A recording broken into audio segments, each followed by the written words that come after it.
Assalamu alaikum. Imaginez un monde où, d'un côté de la Méditerranée, des savants traduisent l'intégralité du savoir grec, perse et indien dans une seule langue, l'arabe, pour bâtir la plus grande bibliothèque que l'humanité ait jamais connue. Et de l'autre côté, des populations entières ne savent ni lire ni écrire. Des rois signent leurs décrets d'une croix parce qu'ils n'ont jamais tenu une plume, et la maladie ravage des villes où l'eau courante est un concept oublié depuis la chute de Rome. Ce monde n'est pas une fiction, c'est le 8e siècle. D'un côté, Bagdad, Cordoue, Le Caire, Samarcande, de l'autre, Paris, Londres, Rome et un continent américain dont l'Europe ignore jusqu'à l'existence. Cette fracture entre la civilisation islamique et le reste du monde occidental est l'un des contrastes les plus saisissants de l'histoire humaine. Et pourtant, cette histoire est rarement racontée dans sa totalité.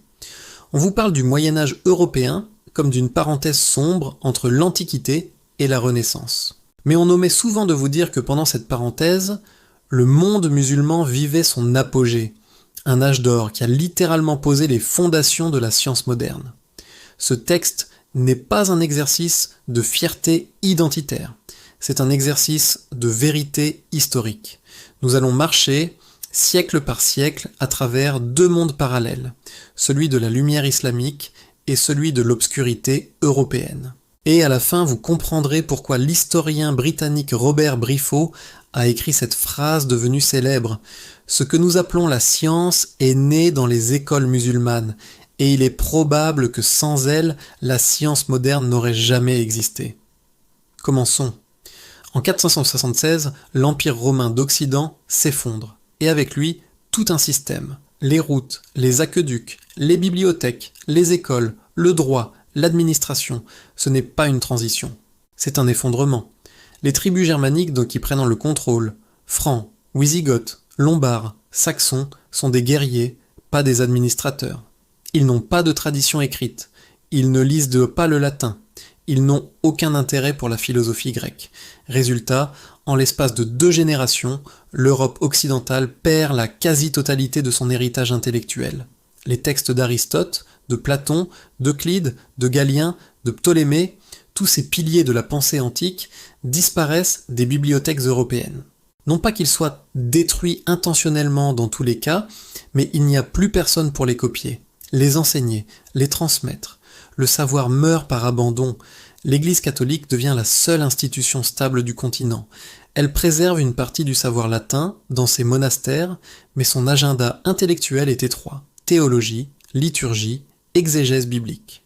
La curiosité scientifique est non seulement absente, elle est parfois suspecte. Poser des questions sur la nature du monde, c'est risquer de questionner l'ordre divin. Et questionner l'ordre divin au Moyen-Âge européen, c'est risquer sa vie. Charlemagne, au IXe siècle, tente une renaissance culturelle. Il fait venir des moines lettrés, ouvre des écoles cathédrales, ordonne la copie de manuscrits. C'est un effort louable, mais limité. À l'échelle du continent, l'analphabétisme reste la norme. Charlemagne lui-même, selon son biographe Éginhard, savait à peine écrire son propre nom.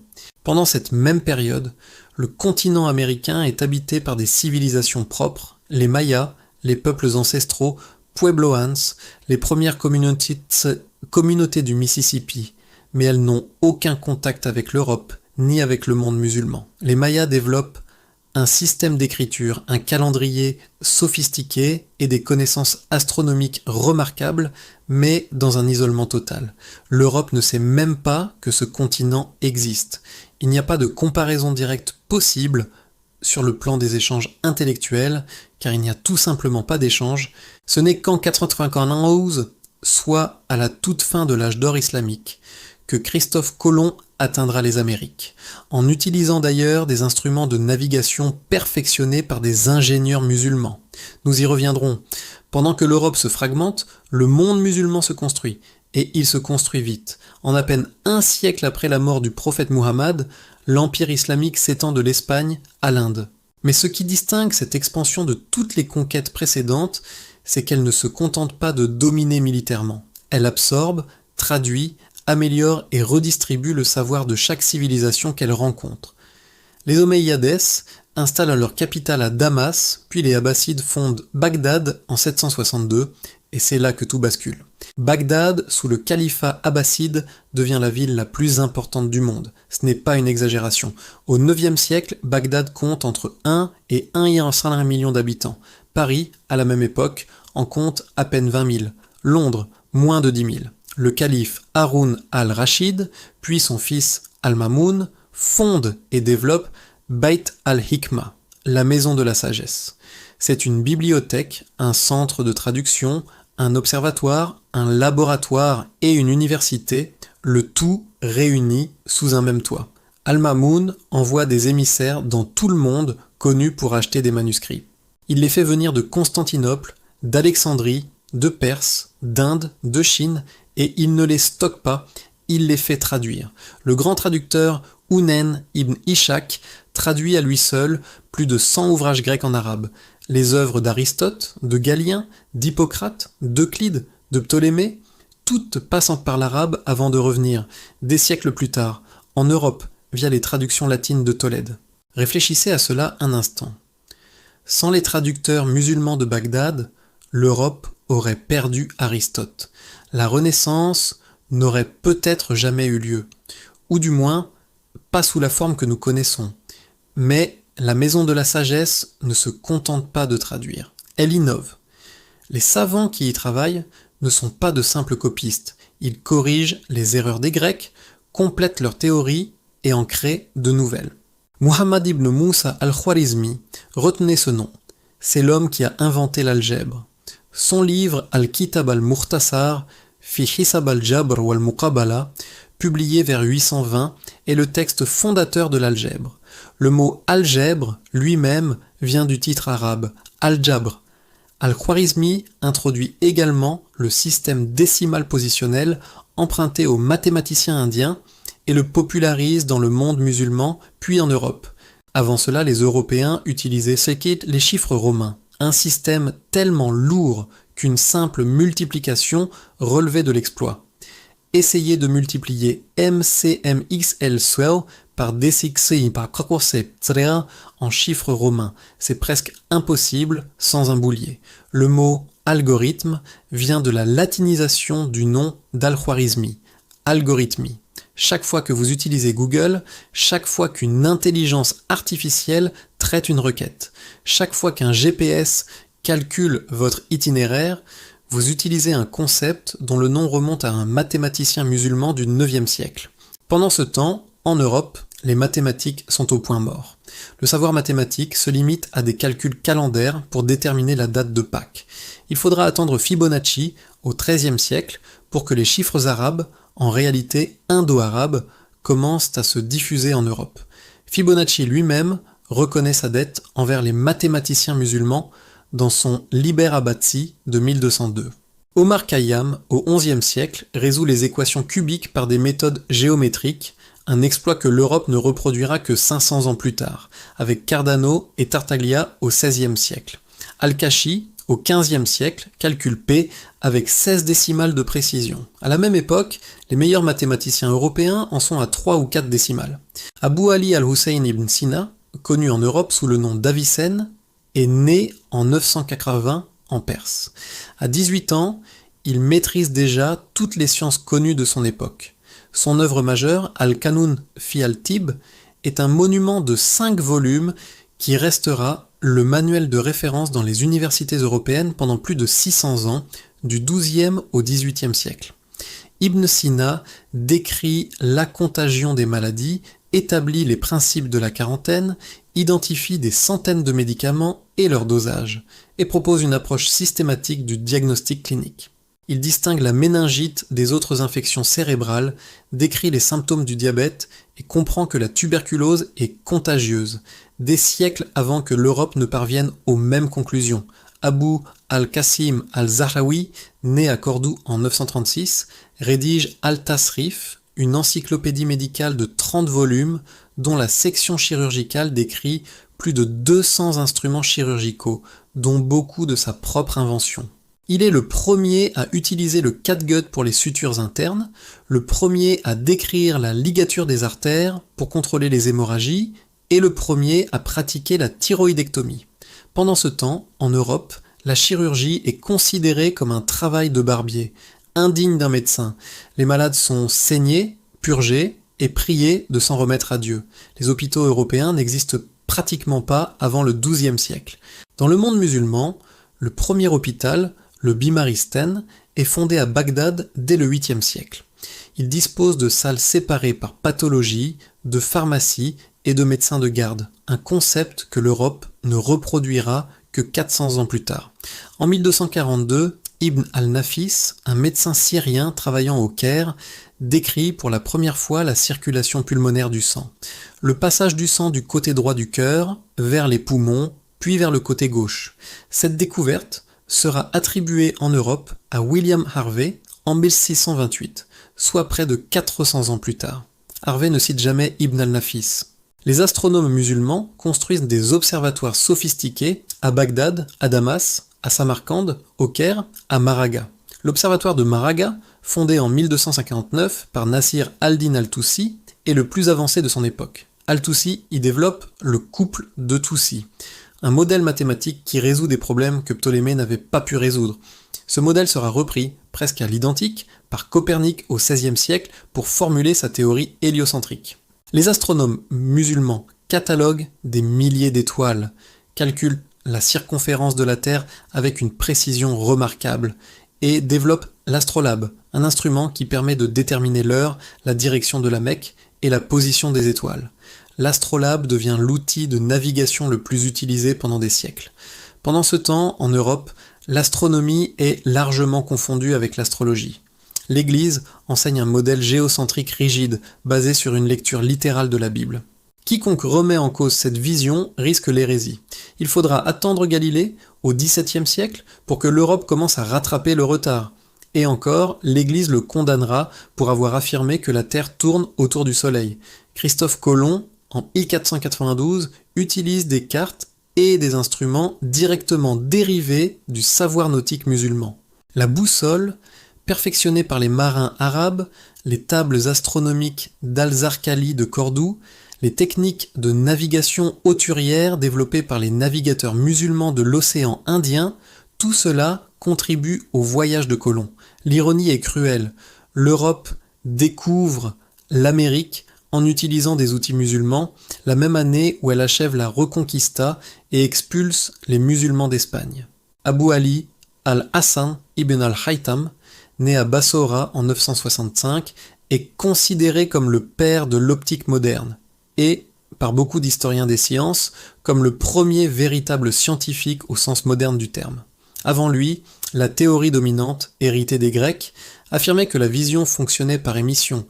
Les yeux envoyaient des rayons qui touchaient les objets.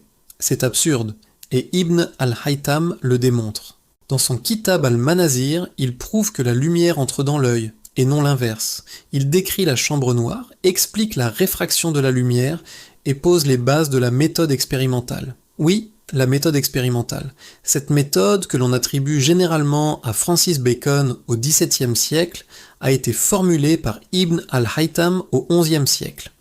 Il écrit noir sur blanc qu'une hypothèse scientifique doit être testée par l'expérimentation, que les résultats doivent être reproductibles et que l'argument d'autorité ne suffit pas.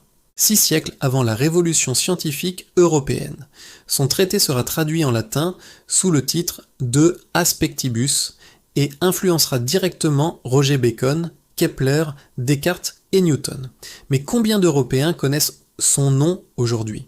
Jabir ibn Hayyan, au XXe siècle, est considéré comme le fondateur de la chimie expérimentale.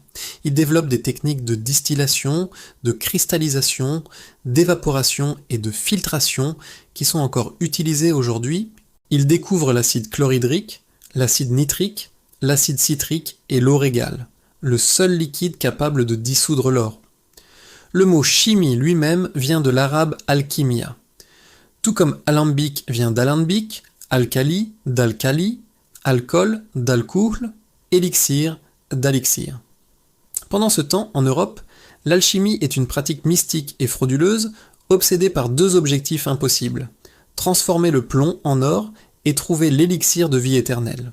Il faudra attendre Robert Boyle au XVIIe siècle pour que la chimie européenne devienne une discipline scientifique rigoureuse en s'appuyant sur les fondations posées par Jabir. Quand on compare les villes du monde musulman à celles de l'Europe médiévale, le contraste est si violent qu'il semble presque caricatural. Et pourtant, chaque détail est documenté. Cordoue, au Xe siècle, sous le califat omeyyadé d'Espagne, est la plus grande ville d'Europe occidentale. Elle compte environ 500 000 habitants, certains historiens avancent le chiffre d'1 million. Elle possède 70 bibliothèques, 900 bains publics, des rues pavées éclairées la nuit par des lampes à huile, un réseau d'eau courante acheminé par des aqueducs, des marchés couverts, des jardins botaniques et une université, la mosquée-université de Cordoue, où étudient des chrétiens, des juifs et des musulmans côte à côte. La bibliothèque du calife Al-Hakam Tchdus contient plus de 400 000 volumes, 400 000. À la même époque, la plus grande bibliothèque d'Europe chrétienne, celle du monastère de Saint-Gall en Suisse, en contient environ 600. Le rapport est de 1 à 670. Paris, au Xe siècle, est une ville de 20 000 habitants, sans égouts, sans pavage, sans éclairage. Les déchets humains et animaux sont jetés dans les rues. Les maladies infectieuses y sont endémiques. L'espérance de vie moyenne en Europe occidentale tourne autour de 30 à 35 ans. Dans le monde musulman, grâce aux hôpitaux, à l'hygiène publique et à une alimentation plus diversifiée, elle est sensiblement plus élevée. Londres, au XIe siècle, est encore plus petite que Paris. La ville ne dispose pas d'un système d'eau potable. Le Tamise sert à la fois de source d'eau et d'égout, une situation qui perdurera jusqu'au XIXe siècle et provoquera l'épisode historique connu sous le nom de Great Stink de 1858. Pendant ce temps, dans le monde musulman, l'hygiène est un acte de foi. Le prophète Muhammad a établi des pratiques d'hygiène corporelle, le wudu, ablution, le siwak, nettoyage des dents, le lavage des mains avant les repas, la propreté des vêtements, qui deviennent des normes sociales dans l'ensemble du monde islamique. Les hammams sont des institutions centrales de la vie urbaine. Chaque quartier en possède au moins un. Les hôpitaux pratiquent l'isolement des malades contagieux, la stérilisation rudimentaire des instruments et la séparation des patients par pathologie. En Europe, alors, se laver est non seulement rare, c'est parfois considéré comme suspect. L'Église médiévale associe la nudité au péché et décourage l'usage des bains publics, considérés comme des lieux de débauche. Le roi Louis XIV de France au XVIIe siècle, soit bien après le Moyen-Âge, est réputé ne s'être baigné que 2 fois dans sa vie. La reine Isabelle de Castille, celle-là même qui finance le voyage de Colomb, se vante de ne s'être lavée que 2 fois, à sa naissance et le jour de son mariage. Ce n'est pas un détail anecdotique, c'est le reflet d'une fracture civilisationnelle profonde. D'un côté, une culture qui fait de la propreté un pilier religieux et social. De l'autre, une culture qui considère la saleté comme une vertu d'humilité chrétienne. L'éducation dans le monde musulman médiéval est un système structuré, accessible et valorisé. Les madrasas, écoles supérieures, se multiplient à partir du XIe siècle. La plus célèbre, Al-Azhar au Caire, est fondée en 970. Elle est considérée comme la plus ancienne université en fonctionnement continu au monde. Mais avant Al-Azhar, il existe déjà un réseau dense de koutabs, écoles primaires coraniques, de halakas, cercles d'études dans les mosquées, et de bibliothèques publiques ouvertes à tous. L'alphabétisation dans le monde musulman médiéval est remarquablement élevée pour l'époque. La raison est simple, l'islam encourage, et dans une certaine mesure exige, la lecture. Le premier mot révélé du Coran est « Ikra », « lis ». Savoir lire le Coran est un devoir religieux, cela crée une demande massive d'éducation, et le système répond à cette demande. En Europe, l'éducation est un monopole ecclésiastique réservé à une infime minorité. Les universités européennes ne commencent à apparaître qu'au XIIe siècle. Bologne en 1088, Paris vers 1150, Oxford en 1167. Et elles enseignent quoi? La théologie, le droit canon et la médecine, cette dernière étant largement basée sur les traductions latines d'Avicenne et d'Averroès. Les universités européennes naissent donc littéralement en étudiant des auteurs musulmans. L'analphabétisme en Europe reste massif jusqu'à la fin du Moyen Âge. Les rois, les nobles, les chevaliers, la classe dirigeante sont majoritairement illettrés. Savoir lire et écrire est considéré comme une compétence de clerc, pas de dirigeant. Guillaume le Conquérant, roi d'Angleterre, ne sait probablement pas lire.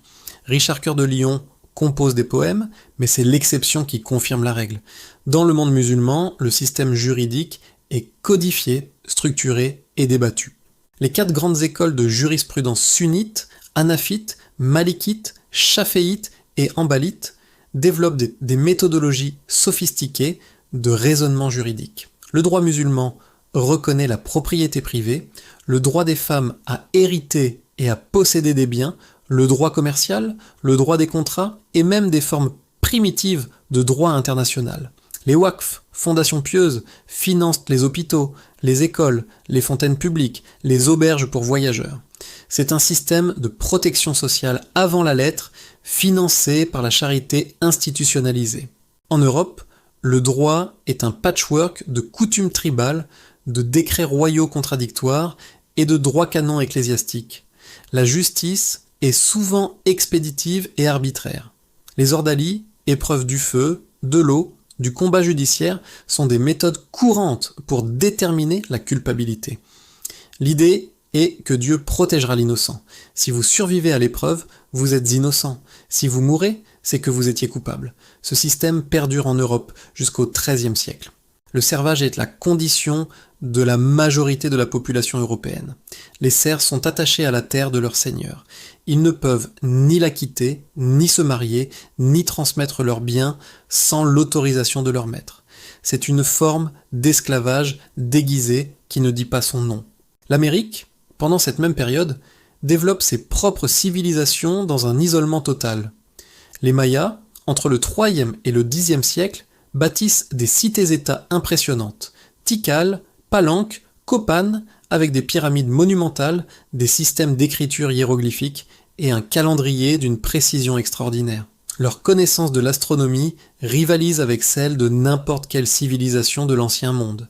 Les Toltecs, puis les Aztèques, au Mexique central, développent des sociétés urbaines complexes. Tenochtitlan, la capitale aztèque fondée en 1325, comptera à son apogée entre 200 000 et 300 000 habitants, plus que n'importe quelle ville européenne de l'époque, à l'exception peut-être de Constantinople. Mais ces civilisations américaines n'ont aucun contact avec l'Eurasie. Elles ne bénéficient pas des échanges intellectuels qui caractérisent le monde musulman. Et lorsque les Européens arrivent, enfin, à la fin du XVe siècle, ce n'est pas pour apprendre, c'est pour conquérir. Le transfert du savoir islamique vers l'Europe est l'un des processus les plus importants et les plus méconnus de l'histoire intellectuelle de l'humanité. Il se fait principalement par 3 canaux. Le premier et le plus important est Tolède. Après la reconquête chrétienne de Tolède en 1085, la ville devient un centre de traduction majeur. Des équipes de traducteurs, souvent composées d'un érudit juif qui traduit de l'arabe au castillan et d'un moine chrétien qui traduit du castillan au latin, travaillant pendant des décennies à rendre accessibles les textes arabes. Gérard de Crémone, à lui seul, traduit plus de 80 ouvrages arabes en latin, dont le Canon d'Avicenne, l'Almageste de Ptolémée dans sa version arabe corrigée, et les œuvres d'Al-Khwarizmi. Le deuxième canal est la Sicile. L'île, sous domination musulmane puis normande, reste un carrefour culturel où coexistent arabe, grec et latin. Le roi Roger II de Sicile fait appel au géographe musulman Al-Idrissi pour créer la carte du monde la plus précise de son époque, la Tabula Rogeriana de 1154. Le troisième canal est les croisades. Paradoxalement, ces guerres de religion exposent les Européens à une civilisation qu'ils découvrent avec stupéfaction. Les croisés reviennent chez eux avec des épices, des soieries, des techniques agricoles, des concepts architecturaux, et parfois des livres. L'arc brisé gothique, symbole de l'architecture médiévale européenne, est directement emprunté à l'architecture islamique. Sans ce transfert massif de connaissances, la Renaissance européenne n'aurait tout simplement pas eu la matière première intellectuelle nécessaire à son éclosion. Copernic n'aurait pas eu Al-Tusi, Galilée n'aurait pas eu Ibn al-Haytham. Léonard de Vinci n'aurait pas eu les ingénieurs musulmans. La médecine européenne serait restée bloquée aux saignées et aux purges pendant des siècles supplémentaires. La Renaissance n'est pas née de nulle part. Elle est née de la rencontre entre l'héritage grec, préservé et enrichi par les musulmans, et une Europe qui commence enfin à s'ouvrir au monde. Il serait malhonnête de ne pas poser la question. Comment une civilisation aussi avancée a-t-elle pu décliner ? La réponse est complexe et multiple. Les invasions mongoles de 1258 détruisent Bagdad et sa maison de la sagesse. Les bibliothèques sont brûlées, les savants massacrés, les canaux d'irrigation détruits. C'est un traumatisme dont l'Irak ne se remettra pas pendant des siècles. La Reconquista espagnole, achevée en 1492, élimine le dernier bastion musulman en Europe occidentale. Les manuscrits arabes de Cordoue et de Grenade sont brûlés par les inquisiteurs. La fermeture progressive de l'ijtihad, l'effort d'interprétation juridique et intellectuelle, dans certaines écoles de pensée musulmanes, contribue à un conservatisme intellectuel qui freine l'innovation. Les croisades, la fragmentation politique du monde musulman, les conflits internes entre dynasties, tout cela affaiblit une civilisation qui avait dominé le monde du savoir pendant 5 siècles. Mais le déclin du monde musulman ne diminue en rien la portée de ses réalisations, car ces réalisations ne sont pas restées dans les livres arabes, elles ont été transmises, traduites, absorbées et sont devenues les fondations sur lesquelles l'Europe a construit la modernité. L'histoire de l'âge d'or de l'islam n'est pas seulement l'histoire d'une civilisation passée, c'est l'histoire des fondations invisibles du monde moderne. Chaque équation que vous résolvez porte la marque d'Al-Khwarizmi. Chaque diagnostic médical porte l'empreinte d'Avicenne. Chaque expérience scientifique suit la méthode d'Ibn al-Haytham. Chaque carte que vous consultez hérite d'Al-Idrissi. Chaque bâtiment dont les arcs s'élancent vers le ciel doit quelque chose aux architectes de Cordoue et du Caire. Le véritable crime n'est pas que cette civilisation ait décliné. Toutes les civilisations connaissent des cycles. Le véritable crime est que cette histoire ne soit pas racontée. Que des générations entières, en Orient comme en Occident, grandissent sans connaître ces noms, ces découvertes, ces contributions. Quand un étudiant européen apprend que l'algèbre a été inventée, on ne lui dit pas par qui. Quand il apprend la méthode expérimentale, on lui parle de Francis Bacon, pas d'Ibn al-Haytham. Quand il étudie la circulation sanguine, on lui cite Harvey, pas Ibn al-Nafis. Quand il admire les arcs gothiques de Notre-Dame, personne ne lui dit que ce style architectural est né dans les mosquées du Maghreb et du Moyen-Orient. Cette amnésie n'est pas un accident. Elle est le résultat de siècles de réécriture historique, de colonialisme intellectuel et d'un eurocentrisme qui a longtemps considéré que la civilisation avait un seul berceau et une seule trajectoire. La Grèce, Rome, l'Europe, l'Occident. La réalité était que la civilisation humaine est un fleuve alimenté par des milliers d'affluents. Et pendant 5 siècles, le plus puissant de ces affluents portait un nom, l'islam. Le prophète Muhammad a dit « Cherchez la science, même jusqu'en Chine ». Les musulmans de l'âge d'or ont pris cette parole au pied de la lettre. Ils ont cherché la science partout, en Grèce, en Perse, en Inde, en Chine, et ils l'ont non seulement trouvée, mais améliorée, enrichie et transmise au monde entier. La question aujourd'hui n'est pas de savoir si ce passé est glorieux. Il l'est, c'est un fait historique documenté. La question est, qu'allons-nous en faire ? Allons-nous le contempler avec nostalgie ou allons-nous en tirer la leçon essentielle ? Que le savoir, la curiosité, l'ouverture et la rigueur intellectuelle sont les seuls véritables moteurs de la civilisation.